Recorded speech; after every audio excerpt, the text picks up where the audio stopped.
एक किताब है, उस किताब का नाम है, राम मनोहर लोहिया कभी भी आरएसएस में नहीं रहे। उनकी किताब है, महंगी किताब है, guilty men of India's partition by Ram Manohar Lohia. ये किताब पढ़ेंगे तो उन्होंने पूरा जो आपके मौलाना आजाद का फ्रॉड है, नेहरू का फ्रॉड है, कौन कौन जिम्मेदार था, सबको एक्सपोज किया है। राम मनोहर लोहिया का संघ से कोई लेना देना नहीं था। मैं इसलिए वो किताबें आपके सामने कोट करना चाहता हूं जिससे कोई ये ना कहे कि साहब ये तो एक तरफा किताबें लिखी हुई हैं, आप इनको पढ़ा करके लोगों को बेवकूफ बना रहे हैं, और लिहाजा इससे ऐसा लगता है कि हमने कोई खास किस्म के लोगों को किताबें प्रमोट की हैं। ऐसे ही एक दूसरी किताब है, Muslim League attack on Sikhs and Hindus in Punjab. इस किताब का जिक्र नहीं है। जब दिल्ली के अंदर भारत की आजादी का झंडा फहराया जा रहा था और बड़े जोर जोर से नारे लग रहे थे, और भारत के विजनरी प्रधानमंत्री अंग्रेजी में धारा प्रभा भाषण दे रहे थे, जिसे भारत का हर गरीब आदमी यह सोच के बड़ा खुश था कि हमारा आदमी अंग्रेजी में भाषण दे रहा है, उसी वक्त उस समय बंगाल में और पंजाब के अंदर, पूरे पंजाब में 50,000 औरतों का रेप हुआ था। औरतें अपना सर झुकाने के लिए भागी भागी घूम रही थी। बंगाल के अंदर सड़कों पे, रेलवे स्टेशन, बस स्टैंड के अंदर लाशें पड़ी हुई थी हिंदुओं की, और औरतें, मां, बच्चे ढूंढ रहे थे उनकी लाशें, जिस वक्त दिल्ली के अंदर झंडा फहराया जा रहा था। उस वक्त का सारा वर्णन, उसका एक एक थाना, किस पुलिस थाने की यह घटना है, इस किताब का नाम है Muslim League attack on Sikhs and Hindu in Punjab by Gurbachan Singh Talib. यह किताब भी मेरे पास है। इनका कोई संबंध संघ से नहीं है। हमने सही किताबें तक पहुंचने नहीं दी, और पहुंच गई तो हमने पढ़ के उनको काउंटर नहीं किया। लिहाजा एक किताब और है, आप पढ़ सकते हैं। उस किताब का नाम है मुस्लिम पॉलिटिक्स इन सेकुलर इंडिया। आपके महाराष्ट्र के एक दानिश्वर हैं, अब नहीं हैं, अब उस परिवार का एक आदमी राज्यसभा में है, उनका नाम था हामिद दलवई। तो आपको पता चलेगा कि अलीगढ़ मुस्लिम विश्वविद्यालय का जो संस्थापक था, जिसका नाम था सर सैयद अहमद खां, वो कितना बड़ा फ्रॉड था, कितना एंटी इंडिया और एंटी हेट्रेड था। लेकिन ऐसे लोगों को हमारे बारे में यह झूठ करके बताया गया कि सर सैयद ने अपनी बातों में एक दिन यह कहा कि हिंदुस्तान एक बहुत खूबसूरत दुल्हन है, और एक हिंदू उसकी एक आंख है, एक मुस्लिम उसकी आंख है। अगर एक भी आंख खराब हो गई तो यह हिंदुस्तान बहुत बदसूरत लगेगा। पूरी जिंदगी निकल गई मेरी अलीगढ़ यूनिवर्सिटी में। बड़े बड़े दानिश्वरों की किताबें मैंने पढ़ डाली, और मैंने पूछा कि सर सैयद ने यह कहां बोला था। एक साहब ने रिसर्च की, उन्होंने कभी नहीं बोला था। यह तो उस वक्त की जरूरत थी, इसलिए यह फैलाया गया। तो सर सैयद का चरित्र क्या है, वो मुस्लिम पॉलिटिक्स इन सेकुलर इंडिया में हामिद दलवई ने पेज नंबर 23 पे साफ कर दिया है। ऐसे ही एक किताब है, your prime minister is dead. Young लड़का है, बहुत मेहनत की है उसने, उसका नाम है अनुज धर, जिसकी किताब का बेस करके देश के एक राष्ट्रवादी फिल्म मेकर विवेक अग्निहोत्री ने फिल्म बनाई है ताशकंद फाइल। उस फिल्म को देखने जाइए, उस फिल्म के अंदर कोई ड्रामेटाइजेशन नहीं किया गया है।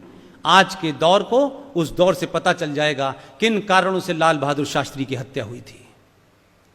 जस्टिस लोया की मौत हो गई, किन कारणों से हुई, लेकिन इस देश में मीडिया के लिए चर्चा का विषय था, क्योंकि किसी एक आदमी को टारगेट करना था जो सत्ता में बैठा हुआ था, कि जस्टिस लोया की मौत हुई है, और उनके परिवार के लोग कह रहे हैं कि डाउटफुल है। मैंने कहा प्यारो, जस्टिस लोया से अपनी मोहब्बत दिखाने वालों, लाल बहादुर शास्त्री का पूरा खानदान, उनके तीनों बेटे जिंदा हैं, उनकी बहुएं जिंदा हैं। वो तो पिछले 70 साल से सर मार मार के दग गए कि हमें मालूम है कि उनका पूरा शरीर नीला पड़ गया था, उनके ऊपर जख्म थे, उनकी हत्या हुई है। आज तक उन लोगों ने कभी उनकी आवाज नहीं सुनी कि उनका परिवार कहता है कि उनका पोस्टमार्टम तक नहीं कराया गया। उसके ऊपर फिल्म बनी है ताशकंद फाइल, आप लोग देखेंगे तो तथ्यात्मक रिपोर्ट है, सारे डॉक्यूमेंट के ऊपर बेस्ड है, ड्रामेटाइज नहीं है। ऐसी बहुत सारी किताबें हैं, उन्हें आप पढ़ेंगे। ऐसे ही एक अच्छी किताब है जिसमें अक्सर आप लोगों ने सुना होगा कि जवाहरलाल नेहरू साहब को बड़ी प्रॉब्लम थी डॉक्टर राजेंद्र प्रसाद से, और यह प्रॉब्लम इसलिए थी कि doctor Rajendra Prasad hardcore nationalist थे। डॉक्टर राजेंद्र प्रसाद से जब यह कहा गया कि सोमनाथ के मंदिर का जीर्णोद्धार किया गया है, भारत सरकार की तरफ से किया गया है, लिहाजा आपको उसमें जाना चाहिए, तो जब उनको बुलाया गया तो उन्होंने कहा मैं जाऊंगा। तो उनको जब पता चला विजनरी को, तो वो इस बात पे बिफर गए कि आप कैसे जा सकते हैं। तो डॉक्टर राजेंद्र प्रसाद के शब्द हैं, ये मेरे नहीं हैं। उन्होंने कहा मैं भारत का राष्ट्रपति हूं, ये एक तरफ है, लेकिन मेरी आस्था दूसरी तरफ है। मैं जाऊंगा, राष्ट्रपति के प्रोटोकॉल में नहीं जाऊंगा तो मैं राजेंद्र प्रसाद के प्रोटोकॉल में तो जा सकता हूं। वो गए, उनके जाने से विजनरी प्रधानमंत्री को इतनी तकलीफ हुई कि उस दिन के बाद से डॉक्टर राजेंद्र प्रसाद के विदेशी दौरों को खत्म कर दिया गया। डॉक्टर राजेंद्र प्रसाद की एक तरीके से इनडायरेक्टली हत्या कर दी गई। डॉक्टर राजेंद्र प्रसाद 4 दिन के लिए बीमार हुए, 4 दिन के लिए बीमार हुए। उन्हीं विजनरी प्रधानमंत्री ने लाल बहादुर शास्त्री को बुला करके कहा कि मुझे लगता है कि वो अब बचेंगे नहीं, उनकी तबीयत खराब है, आप उनके लिए दिल्ली में उपयुक्त स्थान ढूंढने के कहा उनकी अंत्येष्टि होगी। लाल बहादुर शास्त्री दिल्ली का दौरा करने के बाद आए, उन्होंने कहा साहब विजय घाट ऐसा लगता है कि वहां उनकी अंत्येष्टि होगी। जब तक ये सब बात होती वो बेचारे ठीक हो गए, वो वापस आ गए। इस घटना के मर्म में जाइए। उनको अस्थमा की बीमारी थी। वो जब रिटायर हो गए तो आज जो बिहार में कांग्रेस का ऑफिस है, जिसे सदाकत आश्रम कहते हैं, उसमें उस जमाने सीलन हुआ करती थी। उसके एक कमरे में डॉक्टर्स को हिदायत थी दवा नहीं देनी है। इतनी नाराजगी, इतना ओछापन, और उसी दमे की बीमारी में उनकी मौत हो गई। और जब उनकी मौत हो गई तो डॉक्टर राधाकृष्णन से कहा कि आप उनके जनाजे में नहीं जाएंगे। आप ये देखिए कि उस वक्त भी लोग मौजूद थे, ऐसा नहीं था कि लोग नहीं थे, लेकिन कितनी ताकत के साथ उनको आपने रोकने की कोशिश की। डॉक्टर राधाकृष्णन ने कहा यह नहीं हो सकता, I am not going to accept. वो भी गए उनके जनाजे में। इस पूरी घटना का जिक्र अगर आपको पढ़ना है तो 1969 में एक किताब लिखी गई है। जिन्होंने कांग्रेस के 50 साल का पूरा दौर कवर किया है, उनके परिवार के लोग जीवित हैं। मेरी सिर्फ इस किताब के ढूंढी और कैसे मिली, यह सिर्फ एक लाइन की कहानी है। मैं जर्नलिस्ट रहते हुए प्रेस क्लब ऑफ इंडिया में 4 बार सीईओ के पद पे इलेक्ट हुआ। जो पत्रकार शाम के 7 बजे पीते हैं, उसका शौक मुझे था नहीं। मेरे पास बड़ा ऐसी उल्टे सीधे काम करने का शौक रहता था। मैंने कबाड़े में से कुछ किताबें निकाली तो मुझे पता चला कि प्रेस क्लब जो 1957 में बना है, उसके फाउंडर का नाम है दुर्गा दास। ये दुर्गा दास हिंदुस्तान टाइम्स के एग्जीक्यूटिव एडिटर हुआ करते थे।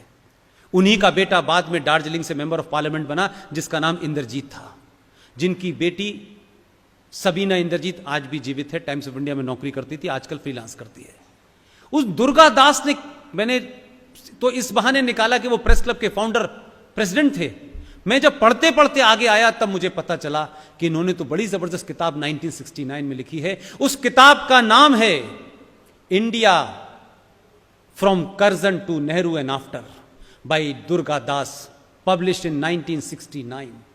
उसके 353 नंबर पेज पे चैप्टर नंबर 13 पे पूरा ये घटना लिखा हुआ है। ये वो हार्डकोर कांग्रेसी थे, हार्डकोर नेहरू जी के खास थे, लेकिन सच लिखने की उसमें हिम्मत थी। उस किताब के बारे में भी आपसे कोई सवाल नहीं करेगा। उस किताब मार्केट में अवेलेबल है, 500 कुछ रुपए की है, पढ़ लें उस किताब को। एक आखिरी किताब और आपको बताना चाहता हूं। उस किताब का नाम है the viral version of history. 1947 Kashmir के ऊपर लिखी गई किताब है। उस किताब को लिखा है प्रेम शंकर झा ने, और इस किताब को आप पढ़ेंगे तो आपको एक मजे का एक ऐसा तथ्य पता चलेगा जिसका जिक्र हम लोग बताया नहीं गया। आप सबको याद होगा कश्मीर को लेकर के नेहरू जी की अलग राय थी और सरदार पटेल की अलग राय थी।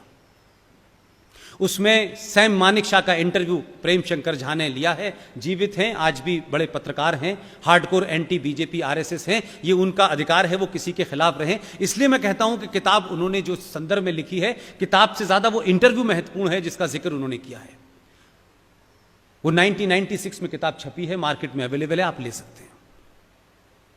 उस किताब में यह बताया गया कि नेहरू जी अपनी फिलॉसफी में जिस वक्त कश्मीर के ऊपर भाषण दे रहे थे, उसी कमरे के अंदर लॉर्ड माउंटबेटन भी बैठे हुए थे, उसी कमरे में पटेल भी बैठे हुए थे, उसी में सैम मानिकशॉ भी बैठे हुए थे, और बहुत से ऐसे लोग थे जिन्हें ताली बजानी थी सिर्फ। और नेहरू जी लगातार कश्मीर को ये जस्टिफाई कहने की बात कर रहे थे कि कश्मीर कुछ में स्पेशल है, कश्मीर ऐसा है, कश्मीर वैसा है, हमें ये सोचना है, इतिहास का जिक्र देने लगे। और देते देते जब वो लगातार छत की तरफ देख रहे थे तो सरदार पटेल को बड़ी अनकंफर्टेबल फील कर रहे थे। ये उसमें वर्णन है पूरा।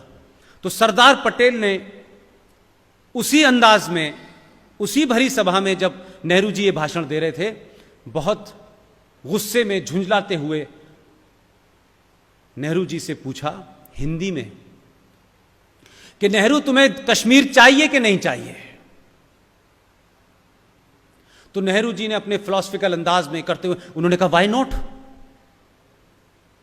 जब उन्होंने कहा व्हाई नॉट, तो सरदार पटेल ने सैम मानेकशॉ के कान में कहा तुम्हें हुक्म मिल गया, जाओ।